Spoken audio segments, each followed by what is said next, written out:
जय सियाराम। आज हम वैदिक ज्योतिष शास्त्र के अंतर्गत एक बहुत ही अच्छा योग लेके आए हैं, बुध आदित्य योग। तो ये बुध आदित्य योग जो है ये किसके कुंडली के अंदर कैसे बनता है इसके बारे में आज चर्चा करेंगे। बहुत ही अच्छा योग है। ये योग किसी कुंडली के अंदर बनता है तो उस व्यक्ति का बुद्धि, शिक्षा, आदर, मान सम्मान जो है बहुत अच्छा होता है। वो जन्म से ही स्ट्रांग बुद्धि वाला होता है। ऐसा ज्योतिष शास्त्र में महर्षि पाराशर जी द्वारा जो है इस योग की चर्चा की गई है। तो आइए देखते हैं कैसे बनता है बुध आदित्य योग। ठीक है, कुछ सूत्र हैं, इसको हमने अप्लाई किया हुआ है, देख लीजिए आप यहाँ। केंद्र, त्रिकोण, उच्च, स्वराशि, सूर्य प्लस बुध से ये योग बनता है। इसको सारे को अप्लाई करके आज दिखाएंगे कि बुध आदित्य योग बनता है तो कैसे बनता है। चलिए वीडियो स्टार्ट करते हैं। सबसे पहले ये देखना है, एक लग्न कुंडली हमने ली है। आप कोई भी लग्न ले सकते हैं, इसमें कोई जरूरी नहीं कि हमने 3 नंबर लिख दिया तो इसी में ये योग बनेगा। आप कोई भी अंक का यहाँ लग्न बना सकते हैं। लग्न का अर्थ होता है व्यक्ति का दिमाग, यानी व्यक्ति खुद हो गया। बाकी भाव जो हैं वो उसके पार्ट हो गए, शरीर के अंग हो गए, मान सकते हो आप। काल पुरुष को अगर हम इस कुंडली में बिठाएंगे, यानी समय को इस कुंडली में बिठाएंगे तो उसका सर जो है यहाँ रहेगा। बाकी उसके क्या होंगे, हाथ पैर, शरीर पैर वगैरह वगैरह जो रहेंगे। अब मान लिया जाए इस भाव का फल जो निकलेगा वो किसको मिलेगा, इसको मिलेगा। धन का ये धन भाव कहलाता है, कुटुंब परिवार वाणी का भाव, तो इसका फल किसको मिलेगा, इसको। इसलिए ये है मेन महत्वपूर्ण, लगन ही कुंडली के अंदर महत्वपूर्ण माना जाता है। तो आज हमने जो लिया है मिथुन लगन की कुंडली ली है। मिथुन लगन की कुंडली में अगर सूर्य बुध लगन में ही बैठ जाए तो कहते हैं ये सबसे कारगर बुध आदित्य योग माना जाता है।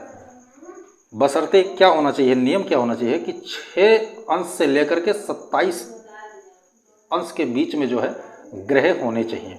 कितने, 6 अंश से लेकर 27 अंश के बीच में ही ये ग्रह होने चाहिए। अगर इनसे कम है, 6 अंश से कम है, यानी 0 से लेकर 5 अंश तक है तो वो कमजोर हो जाएगा ग्रह। 28 से लेकर 30 अंश में ग्रह बैठा है तो वो कमजोर हो जाएगा। कुल मिला के 6 से लेकर 27 अंश के मध्य में ग्रह होने चाहिए, तभी बुध आदित्य योग पूरी तरह बनता है। दूसरा, बुध यहाँ स्वराशि का है तो इसको एक जबरदस्त बल मिल रहा है स्वराशि का। ठीक है, सूर्य की मित्र राशि हो गई तो बुध आदित्य योग यहाँ का जो बनेगा वो क्या होगा, 100% बन के तैयार होगा। ठीक है, दूसरा बुध आदित्य योग सिंह राशि में बनता है। सिंह राशि में क्योंकि सूर्य यहाँ का क्या हो गया, स्वराशि, और बुध यहाँ के मित्र राशि में हो गया।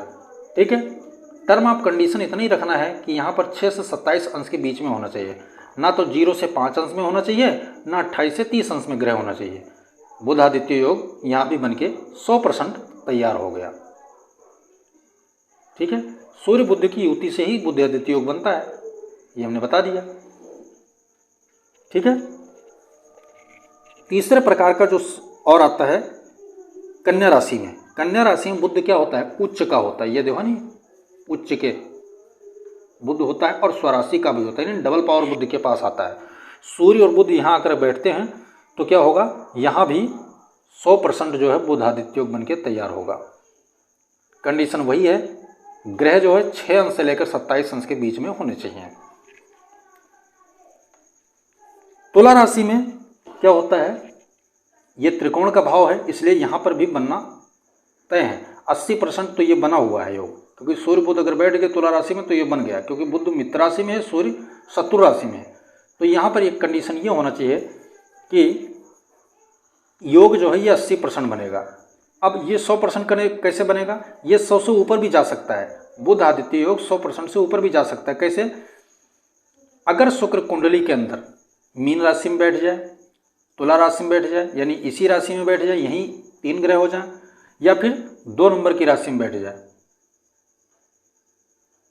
ठीक है, या चंद्रमा यहाँ बैठ जाए, ध्यान से सुनना, या चंद्रमा यहाँ बैठ जाए, शुक्र बैठ जाए यहाँ, या शुक्र यहाँ बैठ जाए या शुक्र यहाँ बैठ जाए, तो ये क्या होगा, 80 और 80 और प्लस कर देगा, यानी डबल कर देगा पावर को। तो यहाँ भी बुध आदित्य योग जबरदस्त काम करेगा।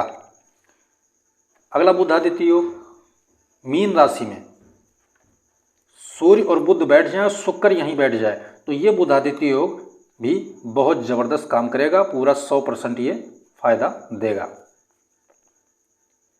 सूर्य बुध अगर कुंभ राशि में बैठ जाएं और कुंडली के अंदर शनि कहीं स्वराशिगत हो जाए या तुला राशि में बैठ जाए, उच्च का हो जाए, तो ये बुध आदित्य योग जबरदस्त कार्य करेगा, क्योंकि सूर्य अपना नैसर्गिक स्वभाव बदल देगा। शत्रु राशि में है ना, यहाँ भी शत्रु राशि में, यहाँ भी शत्रु, तो यहाँ बदल देगा और ये बुध आदित्य योग का पूरा पूरा फल देना चालू कर देंगे, क्योंकि शनि से स्पेशल छूट, आज्ञा, पावर मिल गया उसको। ठीक है, तो इस प्रकार से बुध आदित्य योग अगर कुंडली में कहीं बनता है तो वो सफलतम बुध आदित्य योग माना जाएगा। अब देखते हैं कि बुध आदित्य योग किसी कुंडली में बना तो क्या फल देगा। यहाँ फल के बारे में देख सकते हैं, वो अच्छा पदवान बनाएगा। अगर आप नौकरी करते हैं, नौकरी लग जाता है, क्योंकि नौकरी मिलेगी, पक्का है। बुध आदित्य योग जिसकी कुंडली में बनता है, सफल बुद्धि आती है, उसको नौकरी मिलेगी। तो नौकरी मिलेगी तो वो कोई छोटी मोटी नौकरी नहीं मिलेगी, उच्च पद, IAS, PCS वगैरह बड़ी बड़ी नौकरियां मिलती हैं। प्रतिष्ठा होती है उनके पास, परिवार में हो, समाज में हो, देश में हो, कहीं भी रहेंगे तो वो प्रतिष्ठा प्राप्त करेंगे, यानी सम्मान प्राप्त करेंगे। शिक्षा हाई लेवल की उनकी होगी बुध आदित्य योग बनने में, उच्च शिक्षा प्राप्त करेंगे। बुद्धि के बहुत, बुद्धि के स्वामी माने जाते हैं ऐसे लोग, इंटेलिजेंस बहुत ज़्यादा होते हैं। ठीक है, मान सम्मान उनके पास कमी नहीं रहेगी और धन उनके पास, अब जब ये सारा चीज़ आ गया उनके पास तो धन तो ऑटोमेटिक आएगा उनके पास, तो धन की कमी उनके पास नहीं, निरंतर धन योग बनता है ऐसे लोगों की कुंडली में। संतान अगर उनके पैदा होती है तो संतान तो पैदा होनी है, बुध आदित्य योग अगर बनता है तो संतान उनके रहेगी। ठीक है, किसी कारणवश संतान अगर ना हो तो वो अलग विचार करेंगे, लेकिन संतान जो भी होगी उनके, वो भी बहुत भाग्यशाली होंगी, पढ़ने लिखने में एकदम फर्स्ट क्लास रहेंगे वो। व्यापारी अगर होगा, ये योग वाले ज़्यादातर व्यापारी बनते हैं, ऐसा मैंने देखा, अनुभव है मेरा। तो अगर व्यापार करते हैं तो व्यापार में बहुत ज़्यादा तरक्की वो प्राप्त करते हैं, उनके पास रोजगार की कमी नहीं रहेगी। जिसके पास ये बन जाए तो वो कभी खाली नहीं रहेंगे, कुछ ना कुछ काम उनके जीवन में रहेगा। पीछे लोग लगे रहेंगे काम को लेकर, नौकरी को लेकर के, व्यापार आदि वगैरह जो है तमाम अवसर उनके पास रहेगा। नौकरी अगर वो करते हैं तो नौकरी में भी अच्छी तरक्की करेंगे। तो बुध आदित्य योग जीवन में इतने मान सम्मान, शिक्षा, रोजगार, संतान, बुद्धि, धन, बहुत कुछ देखे जाता है। अगर किसी कारणवश, अंश के कारण या दृष्टि के कारण आपका बुध सूर्य में से कोई भी कमजोर नजर आ रहा है तो आप उसका उपाय कर लीजिए। और उपाय क्या होगा, अगर केंद्र त्रिकोण यानी कि इन चारों भावों में, केंद्र के भाव में या फिर यहाँ, यहाँ और यहाँ नवम भाव में, ये हो गया प्रथम, ये पंचम और ये नवम, ये त्रिकोण भाव कहलाते हैं। तो इनमें अगर बैठे ग्रह हैं तो आप उनका नग धारण कर लीजिए। ठीक है, नग क्या होगा, बुध का जो नग होगा वो होगा पन्ना। ठीक है, उनका पन्ना आप धारण कर लीजिए। और सूर्य का जो नग होगा वो होगा माणक। तो किसी कारण आपका भाग साथ नहीं दे रहा है तो वो भाग आपका खुल जाएगा और अच्छा बल प्रदान करेगा आपको शारीरिक, मानसिक, बौद्धिक स्तर पर, और आप सफल हो जाएंगे। अगर अन्य भाव में कहीं जाकर बैठा हुआ है बुध आदित्य योग, क्योंकि ऐसे टर्म आप कंडीशन अप्लाई करोगे तो आपको यहाँ भी बुध आदित्य योग नजर आएगा और यहाँ भी बन जाएगा। ठीक है, केवल 6, 8, 12 में बुध आदित्य योग नहीं बनता है, किसी कारणवश नहीं, केवल इन नैसर्गिक स्वभाव, जो प्राकृतिक बल इन ग्रहों को दिया गया है वो खराब ग्रह भाव दिया गया है इनका। तो यहाँ पर अगर जो ये बुध आदित्य योग बनेंगे तो वो फायदा उतना नहीं करेंगे, 10%, 20% ही फायदा करेंगे। तो अगर इनमें ग्रहों में अगर कोई हो, स्थिति परिस्थिति के कारण जो बना हो बुध आदित्य योग, तो उन ग्रहों का क्या करेंगे, जप करवा करके शांति करवा लेंगे। ठीक है, दान तो करना ही नहीं है। अगर बुध आदित्य योग बना हुआ है तो किसी भी ग्रह का दान नहीं करना है, क्योंकि दान जो है ना, दान को पावर घटाने के लिए, किसी ग्रह के पावर को घटाने के लिए दान किया जाता है, तो दान आपको करना नहीं है। एक चीज़ और कर सकते हैं कि जब महादशा या अंतरदशा इनकी आए, कुंडली में बुध आदित्य योग बन रहा है, तो उस वक्त अगर आपको फायदा नहीं मिल पा रहा है, किसी कारण अंश बल में कमजोर बैठा हो या किसी कारण कमजोर बैठा हुआ है, तो अंतरदशा में जब आए तो आप क्या कर सकते हैं, उन ग्रह का रुद्राक्ष धारण कर सकते हैं। जैसे बुध के लिए करना है तो पंचमुखी और सप्तमुखी, सूर्य के लिए पंचमुखी और नौमुखी रुद्राक्ष आप धारण कर सकते हैं।